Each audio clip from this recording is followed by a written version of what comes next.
Ang programang ito ay may mga temang hindi angkop para sa mga trolls, haters at bashers. Patnubay ng may utak, kailangan. And when you have a purpose and you are happy, nothing else matters, di ba? Actually, sinira ni SM at Ayala, if you ask me, yung tradisyon natin. Ginawang super materialistic ang Pasko. Don't post about your plans on social media. Paskong Pasko, demandahan ang magkakapatid, di ba? Tapos, ito pa yung mas masakit. Ikaw ang dahilan kung bakit makukulong ang kapatid mo. Ang unang problema nakikita ko dyan, yung sobrang tiwala. Sakit natin mga Pilipino yan. At pangalawang issue, yung responsibilidad natin sa kapwa natin. Responsibilidad ni Kim sa kapatid niyang sila Kambini. Nakakapagod ang mundo kasi napakaraming manloloko. Pagbalik ninyo, di ba? Kung ano-ano na yung mga nakatayo sa lupa ninyo. May mga bahay, may talyer, may sari-sari store.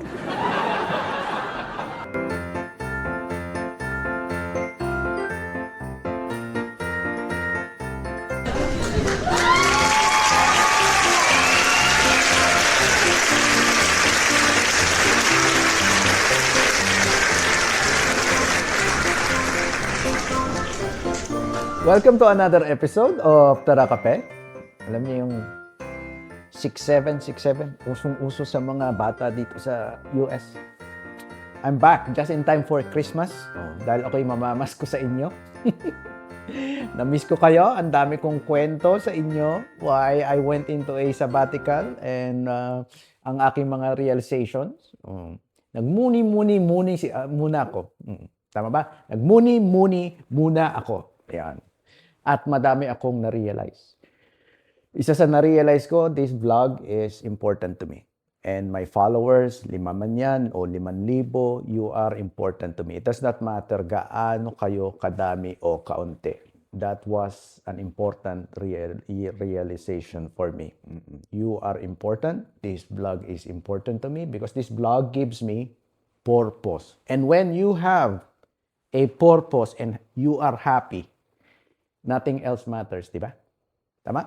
May purpose ka sa buhay tapos masaya ka araw-araw. Wala ka na ibang kailangan. And I also realized, ito yung second realization ko, the main issue for most of my viewers is yung audio, di ba? So, I'm trying a new microphone. Yan, nasa aking kwelyo. Hindi yan na earpiece. It's a microphone. Hopefully, mag-improve. Kapag pangit pa rin ang boses, malamang yung boses ko na talaga yon. Wala na akong magagawa. Finally, I also realized, ang haba ko magkwento. Nakailang minuto na tayo. I'm saying a lot of nonsense. So I'm bringing back my timer, which you can now see on the screen. Nasa screen niyo na, may timer na tayo. 2 to 5 minutes per topic. That's it. The highlighted topic is the one we are discussing. Nakasulat na dyan kung ano yung in order. Kung ano yung mga i-discuss natin. And when you hear this, next topic naman tayo. Okay? So, pero kumusta muna kayo? Kung ako'y kakamustahin ninyo, ito nananaba. Next issue, next episode, i-discuss natin yan. Yung kain. Nasa atin na ang Kapaskuhan. Sana mas magaang ang pagising ninyo sa umaga, lalo na yung mga bata, di ba? Naalala ko ang December, ang sarap gumising kasi malamig na. Oo, tsaka excited gamitin yung jacket na pinadala ni tita from abroad. Buong taon hindi mo nagamit kasi mainit. Sana puno ng pag-asa ang bawat araw ninyo ngayong Disyembre. At ito naman ang maganda sa Kapaskuhan sa Pilipinas na sana hindi mawala dahil alam niyo sobra na tayo. Panay gaya tayo sa mga banyaga. Dati sa Amerika lang tayo gumagaya. And because of social media, ang dami nating napapanood. Gaya-gaya na tayo palagi sa Korea, sa Japan, di ba? Sa Vietnam. Sa Pilipinas lang, lahat may lisensya ang tao maging masaya kapag Kapaskuhan. Tama? Hindi kailangan ang mga mamahaling bagay para sumaya kapag Pasko sa Pilipinas. You might ask, attorney, maayos yung buhay niyo dyan. Siguro naman, kaya nyo nasasabi yan, it's because you live in a first world country and you are living a comfortable life. Well, hindi po dahil sa US ako nakatira, kaya nasasabi ko yan. I am saying this from experience. Kasi dyan naman ako lumaki sa Pilipinas eh. Matanda na ako, graduate na ako ng law school nung pumunta ako dito. Noon, naalala ko, ng mga bata kami, kailangan namin mamasko. Tapos, yung pera na makukolekta namin, yun yung pambili namin ng laruan. Punta kami sa Andings, sa Divisoria. Doon kami bumibili ng laruan. Kasi mahal pa sa mall eh. Pupunta ka sa Landmark, pupunta ka sa SM, mas mahal pa. Doon sa Divisoria. May mga panahon din na walang-wala. Walang-wala talaga. Yung mga ninong, walang-wala din. So, but looking back, masaya kaming kapag Pasko na pamilya. Oo, magkakasama kami. Magkakapatid, 4, puro lalaki. Tapos yung nanay nandun, super saya lalo na pag nakauwi si tatay kapag Pasko.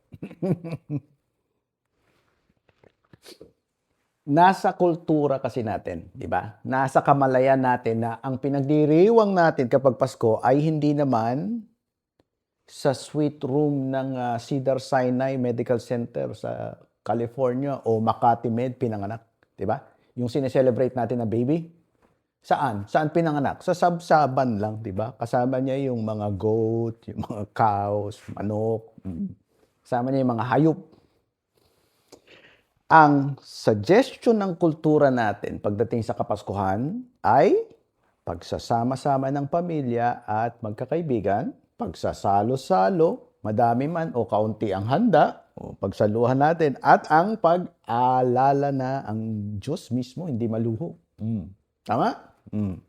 Kaya nga kontra yung maluhong pagdiriwang sa tunay na diwa ng Pasko ng mga Filipino. Hindi ko kayo kinokonsole na mga walang pagkain na walang pera ngayong Christmas. Sinasabi mo lang yan kasi may pera ka. Actually, sinira ni SM at Ayala, if you ask me, yung tradisyon natin. Ginawang super materialistic ang Pasko. Pero sa totoo lang, hindi tugma ang materialismo sa nakagis ng Christmas tradition natin. Kami dito sa US, simple pa rin ang Noche Buena, hamon, keso, tapos dessert. That's it. Kasi we honor Jesus Christ. Simple lang siya nung pinanganak. Simple rin lang yung kainan niyo dapat. Lots of stuff going on in my life, good things, bad things, but mostly good things. I have a life project. Very important itong ginagawa ko, but I cannot reveal my life project yet. Hopefully next year. And I will tell you the reason why, but hindi ko masabi sa inyo. Sabihin nyo, kaibigan nyo ko, pero ayaw nyo sabihin, attorney. Spill the tea, di ba? Well, hindi ko masabi because this is what? YouTube. This is social media. Yung mga veterano na sa social media, you should know this golden rule by now. Na-experience nyo na to. Don't post about your plans on social media. Tama? Kasi ang utak natin, it's wired in such a way na it's always seeking for gratification. Ang sarap ng feeling, iba yung natural high. Kaya nga may mga goals tayo, di ba? We set goals. Gusto ko next year ma-promote na ako, gusto ko makabili ng bahay, o gusto kong pumayat. At kaya nagpapakahirap din tayo na maabot yon. Kasi once we get it, nakabili ka na ng bahay, di ba? Pumayat ka. You lost 20 pounds. Wow! Iba yung pakiramdam. Iba yung gratification. At ang problema sa social media, instant yung gratification. Mag-post ka na, nagplaplano ka pa lang, mag-enroll sa gym, di ba? Pumunta ka doon, picture ka na. To lose weight. I-post mo, Instagram or Facebook. Next day, i-check mo yung mga comments. Pupurihin ka, ang daming likes, encourage ka nila, sasambahin ka nila, di ba? Sana all. Yan ang paborito ninyong comment sa Pilipinas, sana all. Putya, nagplaplano ka pa lang, kinaiingitan ka na. Pinupuri ka na, pinasasalamatan ka na.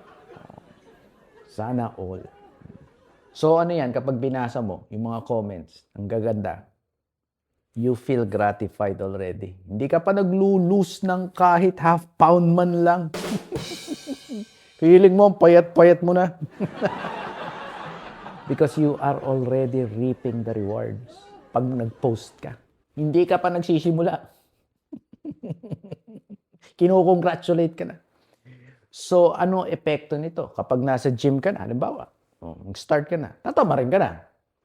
Di ba? Wala ka ng motivation eh, di ba? So, post after you finish your project. Post kapag payat ka na. Post kapag tapos na yung ginagawa mo. So, sasabihin ko sa inyo, ang life project ko na ito na ginagawa kapag tapos na. And hopefully, that's next year, 2026. At kayo ang unang makakaalam kasi mga kaibigan ko kayo. Kahit pa nasa Italy kayo, nasa Norway, nasa Pilipinas, nasa California. Now, let's go to our main bout. Yung iniintay ninyo. Heavyweight fight between Kim Chiu and yung kapatid niya. Ang pangalan, Lakambini. Ang ganda ng name, Lakambini. Paskong Pasko. Demandahan ang magkakapatid, di ba? And it's sad kapag nakakarinig ka ng ganyang balita. Kasi alam mong nagsimula sila ng masaya, puno ng pag-asa at pagmamahalan. Tama? I have a caveat, meaning warning. We talk about celebrities here but we don't engage in chismis. Okay? Malinaw yan ha? Ang topic natin dito, kayo, tayo, mga Filipino. I'm here to remind you about Filipino values na nakakalimutan na natin. Nadidilute ng mga values from other countries na ginagaya natin. Example, Halloween. Ano ba tayo? Are we an undas country or a Halloween country? Don't do Halloween. Huwag nyo gayahin. Iba yung undas. Iba yung dating ng undas. Ano ang sakit natin mga Pilipino na dapat malunasan? Yan yung dinidiscuss natin dito. Kaya nga, hopefully, nakaka-relate kayo. Hopefully, you like the show kasi I'm talking about you as a Filipino, as a Filipino family. So, now let's get down to business. Simple lang ang format natin palagi, di ba? I'll give you the problem na nakita ko, I'll give you the solution na tingin kong tama, and then I'll show you the result. Kung ano nang resulta kung in-apply yung solution. Ang problema dito, hindi lang ito issue ng pera. Minsan nafo-focus tayo yung pera parang yun lagi natin problema Wala tayong pera, nawala yung pera natin, may nagnakaw ng pera natin. Saan ako kukuha ng pera? Puro pera. Nakikiramay tayo sa pamilya Kim Chiu. Dahil hindi lang ito away, kundi isang trahedya, a family tragedy. Ano man ang mangyari dito, talo si Kim Chiu at pamilya niya. Yung mga chismoso lang yung nakikinabang sa mga ganyan pangyayari, hindi ba? Kasi nalusaw pa rin yung perang pinaghirapan ni Kim Chiu. At hindi naman na maibabalik yan. Kasi wala namang work yung kapatid niya, di ba? Saan kukuha ng pambayad yun? Tapos, masakit pa, makukulong pa yung sarili mong kapatid. Tapos, ito pa yung mas masakit. Ikaw ang dahilan kung bakit makukulong ang kapatid mo. Attorney walang pagkukulang si Kim Chiu. Hindi Pilipino ang ating voice over. Attorney. Okay. Well, we don't know that. Huwag kayong masanay sa chismis. This is what we know right now. And we stick to facts only. Dinimanda ni Kim si Lakambini. At dahil sa bisa ng demanda na yan, pwedeng makulong si Lakambini. Di ba? Kim, nagdemanda. Dahil sa demanda, makukulong si Lakambini. You see the connection? Tama, di ba? Malinaw? Ito ang problema ni Kim Chiu na nakikita ko. Dalawa yung problema na pwedeng pag-ugatan ng mga ganyang pangyayari na pwedeng mangyari din sa inyo, kaya makinig at matuto. But I will only discuss one today kasi gusto natin iksian ang ating discussion, yung bawat episode natin. Ang unang problema nakikita ko dyan, yung sobrang tiwala. Sakit natin mga Pilipino yan. At pangalawang issue, yung responsibilidad natin sa kapwa natin. Responsibilidad ni Kim sa kapatid niyang si Lakambini. Kahit allegedly niloko ni Lakambini si Kim, may responsibilidad pa rin si Kim. And titignan natin kung nagampanan niya yun. Now, relate na relate tayo dyan sa ganyang mga kwento, sa mga nangyayari kay Kim Chiu. Kasi Pinoy na Pinoy ang experience na yan. Kaya lang ang focus natin palagi pag nakikinig tayo sa ganyang kwento, doon sa nanloko, doon sa masamang tao. Yung sumira ng tiwala natin. Sa kaso ni Kim, gusto natin parusahan, di ba? Duraan, ipaako sa krus, ipasilya elektrika. Hindi si Kim, biktima siya, kundi si Lakambini. At tama naman, justified, di ba? Nakakagalit talaga ang mga taong manloloko. Nakakapagod ang mundo kasi napakaraming manloloko. Pero, ang hindi natin nakikita, na-overlook natin, may masama din tayong ugali. Tayong mga Pilipino na nagre-resulta sa napakaraming lokohan sa pagitan ng mga magkakamag-anak, magkakaibigan. Sakit natin itong mga Pinoy. Lahat tayo, kasama si Kim Chiu. At ano yan? Ano yung sakit na yan natin na kailangan sana magamot? Masyado tayong magtiwala. Problema yan. Attorney, mali naman yata na si Kim na naktiwala, si Kim na niloko, kasalanan pa niya. Attorney. Pasensya niyo ng ating voice over question. Scoop, scoop, scoop, scoop. Hindi ko sinabing masama ang magtiwala. Ang sabi ko, sakit nating Pinoy yung sobrang magtiwala. Kayo mismo ha? Guilty kayo dyan sa sobrang yung pagtitiwala, kaya walang nangyayari sa bayan. Di ba? Sobrang tiwala nyo sa mga politiko ninyo. Ang laking sakit ng ulo sa bayan. No? Ang dinudulot ninyo dahil sa tiwala nyo sa mga politiko. Di ba? Boto kayo ng boto ng magnanakaw. Pinagkakatiwalaan nyo humawak ng taxes ninyo. Tapos kapag nagnakaw, kasalanan ng magnanakaw. Tama naman. Yes, of course. Pero hindi ba kasalanan nyo rin? Alam nga naman kasalanan ko. Hindi naman ako yung bumoto dyan. So, sobra Pinoy magtiwala. Kaya pinagloloko tayo ng kapwa natin. Agree kayo dyan? Lupain. Iniiwan ninyo sa mga kamag-anak niyo habang nakatira kayo sa ibang bansa. Ayaw niyo magbayad ng manager, ng management company. Pagbalik ninyo, di ba? Kung ano-ano na yung mga nakatayo sa lupa ninyo. May mga bahay, may talyer, may sari-sari store.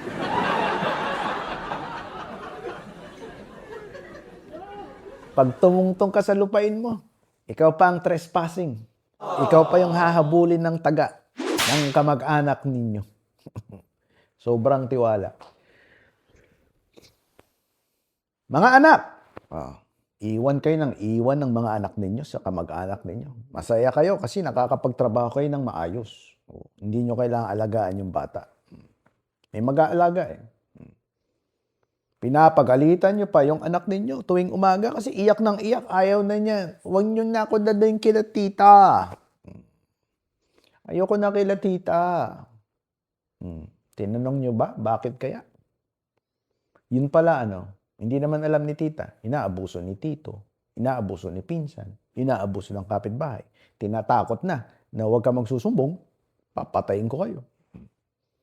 Ang daming kwentong ganyan, di ba? Tiwala. Sobrang tiwala. Hindi na lang nailalabas yung mga ganyang kwento kasi nahihiya tayo. Nahihiya tayo na kawawa naman yung bata. We are not into victim blaming. Isa yan sa i-emphasize ko sa inyo. We are not blaming Kim Chiu for what happened, di ba? But here's the thing. Makinig. Hindi lang kay Kim. You cannot be too trusting to people. Kahit pa magulang mo yan o kapatid mo yan na nagpalaki sa'yo o politiko na binibigyan kayo ng Noche Buena pa tuwing Pasko. Ay, hindi ako nakakalimutan ni Mayor. Boboto ko yan.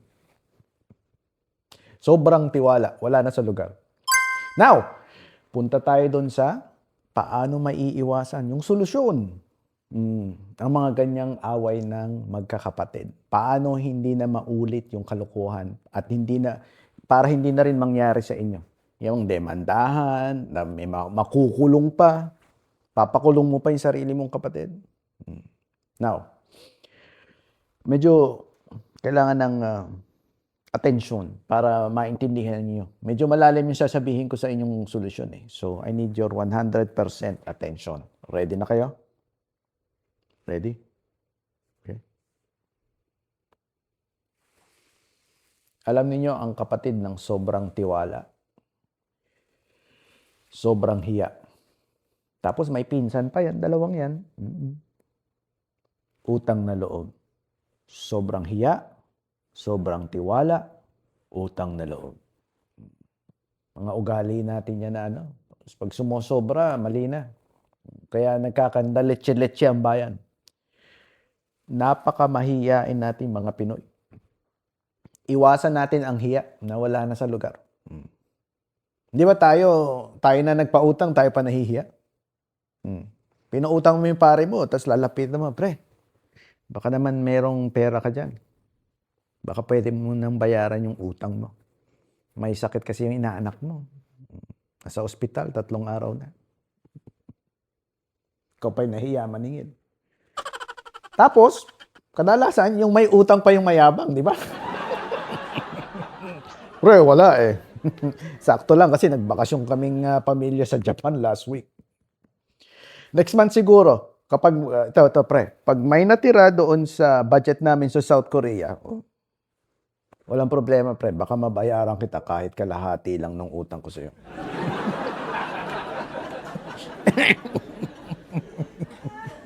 Ganyan sa Pilipinas, di ba?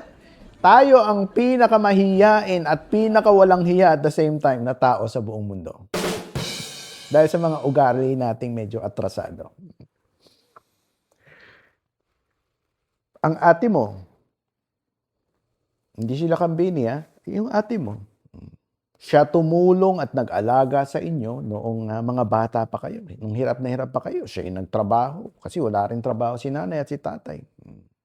Siya yung tumutulong sa iyo nung walang-wala ka pa. Napakabait niyang ate. Hindi niya ako kaya lokohin. Nung bata pa nga, inaalagaan kami. No? At ang laki ng utang na loob ko dyan kay ate.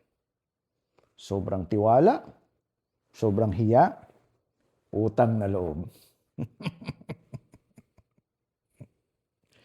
But always check your investments. Kahit pa ate mo ang pinagmamanage mo, kahit pa ilang beses niya sinagip ang buhay mo, it's your money.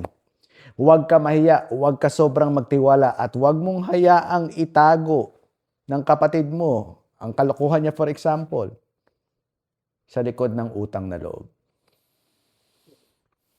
Iba yung share ni ate, no? Nung mga bata pa kami, sa ulam namin, yung share niya, binibigay pa niya sa akin para daw mabusog ako kasi ako nag-aaral. Sabi niya, ito sa ina lang tong share ko ng ulam, kanin na lang kakainin ko. Iba yun. At iba naman yung business ninyo ngayon.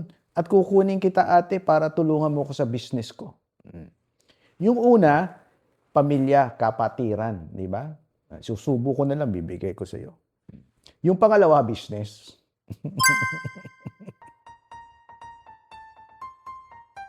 Pinalaki tayo sa hiya ng mga magulang natin, ng mga teacher natin, at lahat ng matatanda. Iwasan na natin yung pamamahiya. Hindi maganda yan. Kaya ang daming insecure na mga Pinoy. Minin niyo yan. Mga kasama niyo sa simbahan, di ba? Kala mo naman, 5 milyon yung inuutang ko. 2,000 lang eh. May kasulatan pa. So, pwede natin i-monitor ang kalokohan ng mga tao. May mga paraan. No? Ako, pag ganyan, yung misis ko, ano yan? Tawa ka ng tawa dyan,